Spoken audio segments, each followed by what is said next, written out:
Far to the northwest, almost within the shadow of the North Pole, stretches the vast and rugged terrain of our 49th state. A land rich in potentials, one to challenge the minds and hopes and ingenuity of pioneers.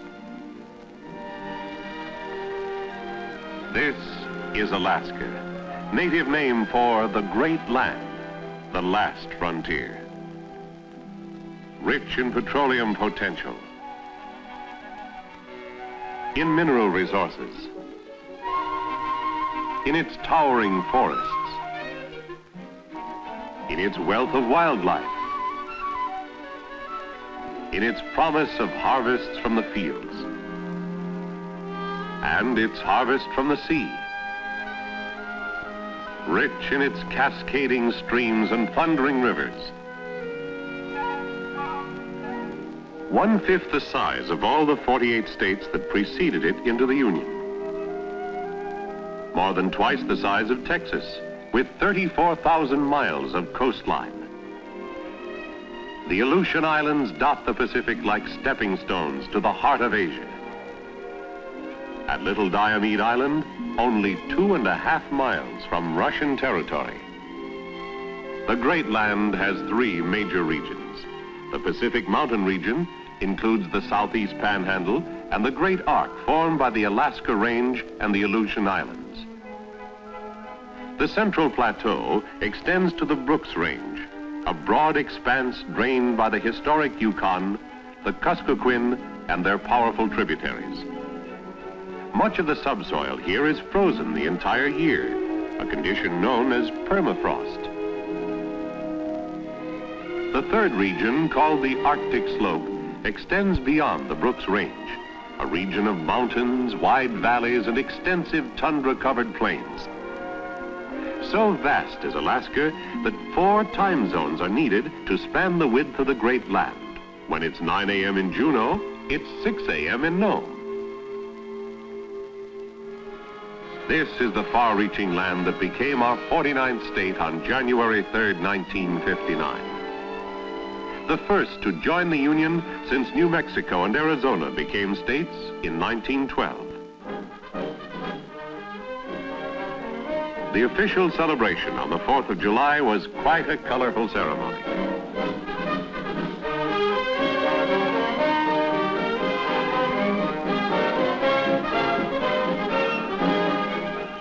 And with the reality of statehood, outsiders arrived from all over. Tourists, job seekers, investors, moderneers. Among them was Jack Bonner, young, alert, and curious. Drawn by the promise of this newborn state, he came seeking an opportunity to invest the money he'd earned. Like most Chichacos or newcomers, he was first impressed with the contrasts and differences of Alaska. Totem poles carved by native hands, the ranges of snow-capped mountains, glaciers glowing blue-green in the sunlight, volcanoes smoldering in the molten depths of the earth along the Alaska Peninsula and the Aleutian Chain. Memories remain in turnip-top churches with their icons, paintings, and jewels, and modern Americans with ancient Russian names. Shortly after the middle of the 19th century, the Russians offered to sell Alaska to the United States. William Henry Seward, Secretary of State, was determined we should have it. Some newspapers blasted Seward's folly and Seward's icebox. Scornful congressmen referred to it as Icebergia, Wall Russia, and Johnson's Polar Bear Garden. However, Seward finally convinced Congress. The treaty was signed on the 30th of March, 1867. The price, $7,200,000, about 2 cents an acre. Many years went by before much attention was paid to Seward's purchase. For centuries, the seas that border Alaska have provided an abundant source of food for the Eskimos, Indians, and Aleuts. Fishing is big business in Alaska. Salmon take is biggest, about 90% of all the value. In the cold offshore waters, halibut grow to more than 300 pounds. King crab can measure 6 feet across. Jack Bonner talked with a professional fisherman, and he learned the catch had fallen off to about 250 million pounds in the last 20 years. Now that Alaska is a sovereign state, with the social and political direction of the land in their own hands, Alaskans are finding solutions to their fishing problems. Certain fishing areas are restricted, and fish traps are outlawed. A strong fishing industry is important to the great land. About 90 canneries offer work for thousands of people in the summer months. Many of these plants are freezing an increasing amount of seafood for the hungry demand of world markets. Soon the harvest of the sea is heading out of the seaports of Alaska, packed in boxes made from lumber, cut from the state's abundant forests. These tremendous forest preserves, estimated at 375,000 square miles, are one of Alaska's most important natural resources.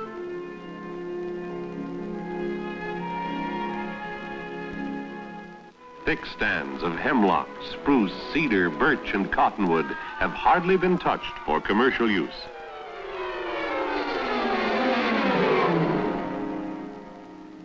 This is one of the brightest prospects in Alaska's future. Along the Alaska Gulf Coast and south, the Chugach and Tongass National Forests cover more than 20 million acres. All timber cutting is based on scientific selection and sound conservation practice. Conservation is a way of life in Alaska. Ketchikan has the largest pulp-producing facilities in the state. A $60 million plant capable of processing 500 tons of pulp every day for rayon and paper industries. Another huge modern pulp mill is now in operation at Sitka.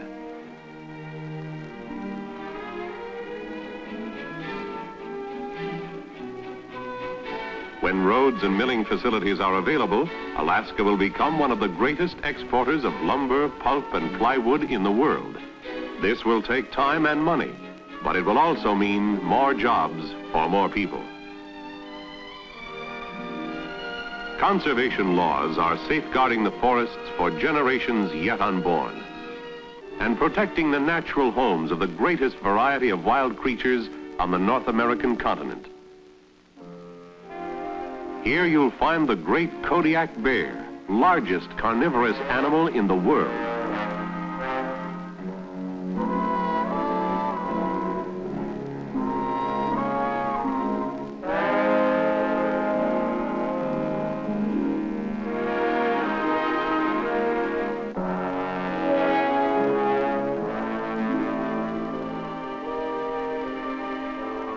The rare Dall sheep, moose grazing in the green forests, caribou in the barren tundra,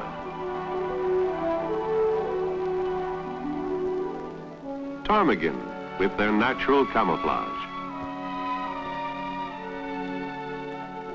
giant polar bears in the icy waters, walrus herds basking in the sun. Out from the mainland, the Pribilof Islands are a haven for herds of valuable seals, 80% of all the fur seals in the world. The sanctuary is managed by the Fish and Wildlife Service under an international treaty with Canada, Japan, and Russia.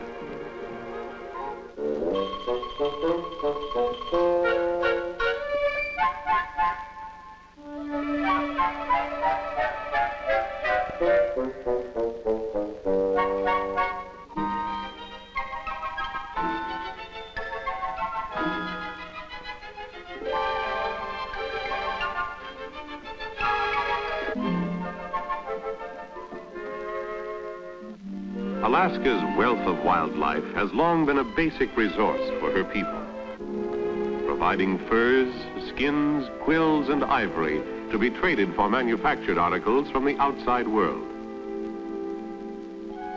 But perhaps Alaska's most valuable resource and the least exploited lies secreted in the heart of the earth. Strangely enough, many of these hidden treasures have been discovered with airborne equipment. Uranium, petroleum, and iron deposits have been revealed from the sky. After years of neglect, it was Alaska's mineral wealth that caused it to be rediscovered. A ton of gold. That was the headline in a Seattle newspaper in 1897. Thousands of gold seekers fought to board any craft that would float, bound for places named Dawson, Skagway, no. Before the gold rush faded, more than 100,000 men poured into the great land, taking more than $700 million in gold from the rich earth. The great land is still a treasure chest. 32 strategic and critical metals and minerals have been discovered.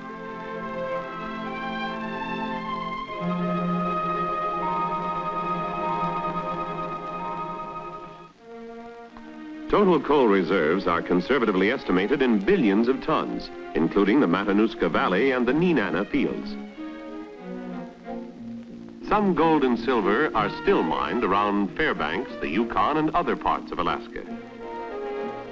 Quicksilver or mercury is found near Sleepmute and Cinnabar Creek. Platinum metals at Good News Bay. Copper exploration at Ruby Creek.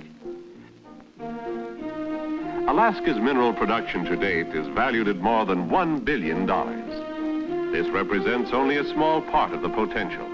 As a mining man told Jack, there are still problems to lick: climate, roads, transportation costs, distances, and mountain barriers.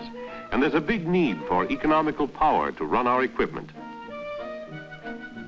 We know there's oil here. For more than a century, oil has been found in small pools right on the surface. In 1957, oil in commercial quantities was discovered for the first time on the Kenai Peninsula. Jack flew down to take a look at the oil discovery, and again was impressed by the steps taken to protect and conserve wildlife and native forests. He saw the discovery that had triggered another gold rush, the search for black gold. With the drilling rig removed, all you can see now is an angular Christmas tree in the center of a small clearing. Small planes and helicopters carrying sensitive equipment explore the land. Seismographic crews probe the Earth's interior as recording devices recreate the pattern of rock strata thousands of feet below. The average cost of drilling a well in Alaska may be 5 times as much as in other states. In some areas, drilling rigs are beached by landing craft, then transported many miles inland to the drilling site. Yet in spite of the costs and hazards, the search for oil continues. And they're working at it all year long. Geologists now classify Alaska among the great potential oil regions of the world. And in time, lower cost energy from petroleum will provide power to work the mines, power for the equipment that lays the roads and levels the mountains, power for vehicles that carry people and cargoes across the land and across the sea, bringing more trade, more industry, transforming a frontier land into a dynamic new state. Another source of power surges in the tumbling waters of streams and rivers racing down the corrugated mountains.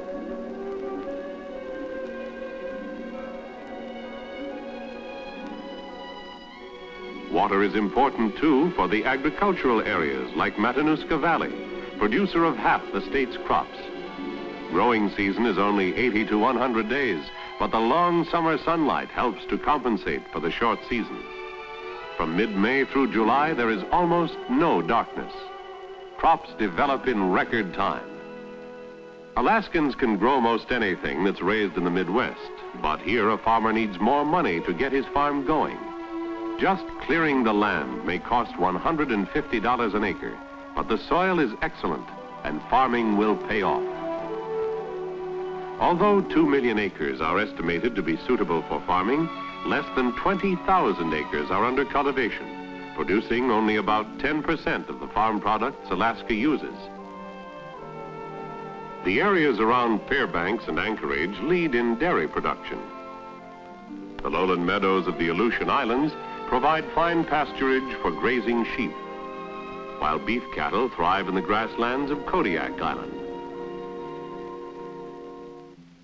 There is need for a greater network of transportation. The main line of the Alaska Railroad stretches 470 miles from Seward to Fairbanks. The interior cities are connected by a series of primary highways which are paved and kept open throughout the year. This system covers about 2,000 miles within the state and connects to the Alaskan Highway through Canada. There are 3,200 miles of additional gravel-surfaced highways. Most roads are short and centered around cities. Where coastal towns are blocked by natural barriers, they depend on transport by sea and air.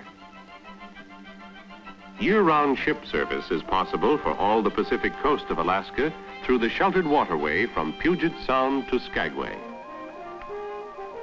The International Airport in Anchorage is a focal center for polar and oriental air routes. It is one of the busiest airfields in the world.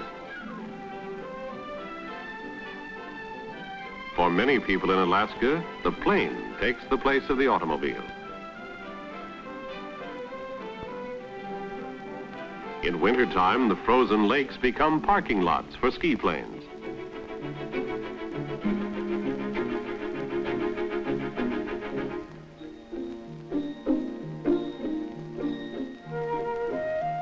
But there are still times and places when man's best friend is called into action. The cities of Alaska themselves have a familiar unfamiliarity, typically American in many ways, but they're still frontier. This is Anchorage, once a small railroad camp in the heart of the wilderness, now Alaska's largest city. Farther south lies the city of Juneau, named for the man who discovered gold there in 1880, capital of the 49th state.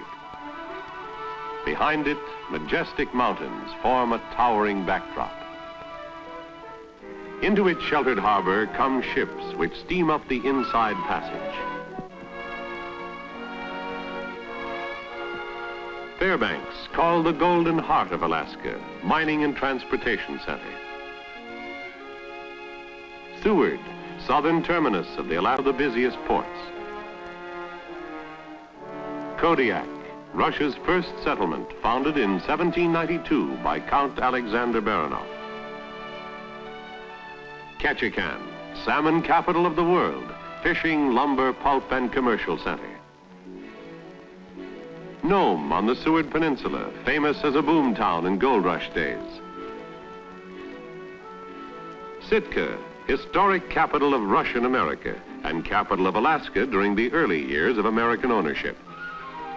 Communication is vital between these far-placed cities and towns. Not too long ago, telephone service was time-consuming and frustrating. Then the Alaskan Air Command added a modern communications network to which they gave the code name White Alice. Its 33 modern relay stations bring all the cities closer together. In fact, it puts each within easy speaking distance of any city in the world. Of even greater significance to the military is the strategic dew line, our first rampart of frontier defense. The name comes from distant early warning, a coordinated chain of radar stations spanning 3,000 miles across the rim of the continent. If ever an unidentified blip turns up on the radar screen, there will be a quick response from the strategic airfields and missile bases that cover the 49th state.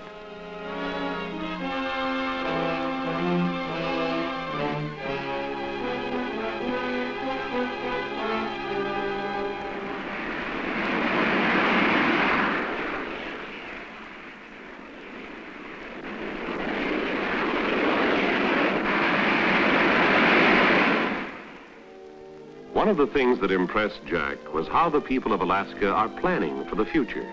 He mentioned this to a scientist who told him that Alaskans are especially aware of the value of education. Courses at Alaska University near Fairbanks and at the Alaska Methodist University in Anchorage are being geared to the development of this new state. And so are the classes in the excellent public schools at all levels, and in privately operated schools like Sheldon Jackson High School and Junior College in Sitka.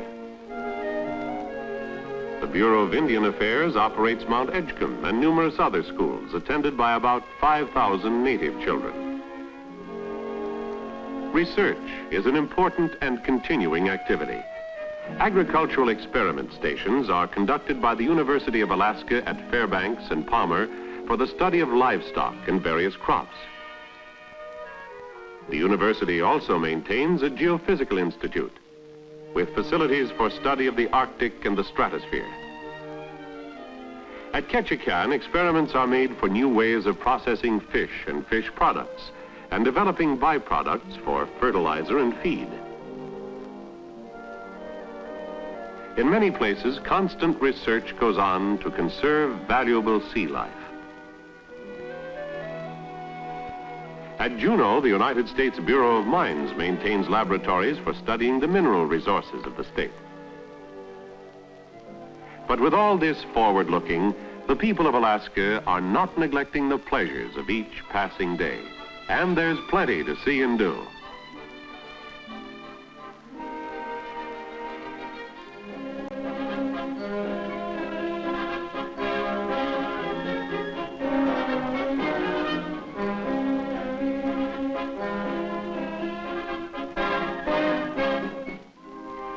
Sportsmen and tourists flock from all the world to share the fun and scenic beauties, to see for themselves the wonders of this tremendous state.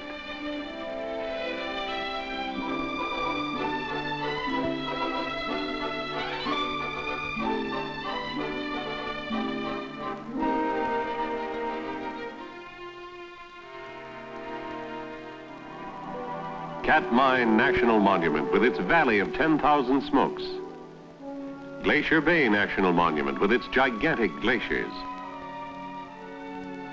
The rugged scenery in Mount McKinley National Park, topped by a towering crest more than 20,000 feet high. Sitka National Monument with its strange and colorful totem poles. In the wintertime, there are other diversions for active Alaskans.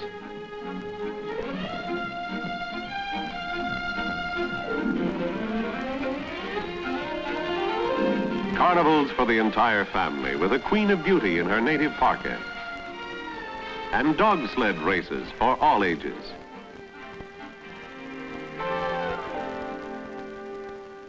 By the time Jack was ready to return to the outside, he'd learned plenty about Alaska. Let's see what impression it made on him. This is a great state. I'm convinced there's a fine future here for me and my family. There are opportunities everywhere. I'm coming back. Good luck to you, Jack. We'll be looking for you. Yes, we'll be looking for you and a lot of other people like you. People to develop the vital resources of a state. Rich in farmlands. Thousands of acres still undeveloped. Possessing a tremendous variety of minerals, with inland and offshore waters alive with fish and shellfish, forests spreading across hundreds of thousands of acres, abundant resources of water power, and vast potentials of petroleum to fuel and power the equipment to dig and drill and process the bountiful natural resources of Alaska. It's a big and beautiful country. Rugged, ruthless sometimes, awesome in its primitive splendor,